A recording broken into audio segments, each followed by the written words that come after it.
Réunis en atelier de réflexion à Brazzaville sur la gestion du bois dans la zone du bassin du Congo, à l'initiative du Centre d'action pour le développement CAD, les parties prenantes ont fait un plaidoyer pour la mise en œuvre de l'interdiction nationale d'exportation des grumes en République du Congo. Plaidoyer qui épouse les directives de 2024 de la CEMAC sur l'industrialisation de la filière bois dans la sous-région. La décision de la CEMAC qui a été prise en février 2024 portant interdiction d'exportation de bois sous forme de grumes dans les pays de la CEMAC et de la RDC est d'une importance capitale pour les économies nationales, capitale à la fois pour le couvert forestier du bassin du Congo et capitale également à la fois pour le commerce international.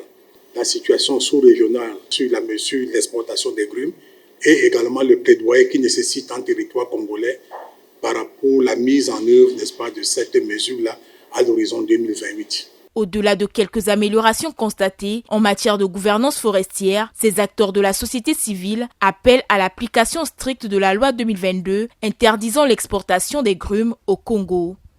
La problématique d'exportation des grumes au Congo a été posée il y a 25 ans aujourd'hui.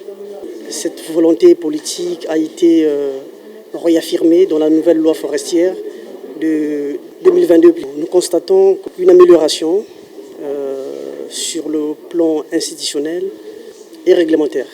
Là où le bas blesse, le pays n'arrive pas à faire appliquer sa propre législation interdisant les exportations de bois sous forme de grumes. La recommandation principale, c'est celle d'appliquer la loi dans toute sa rigueur.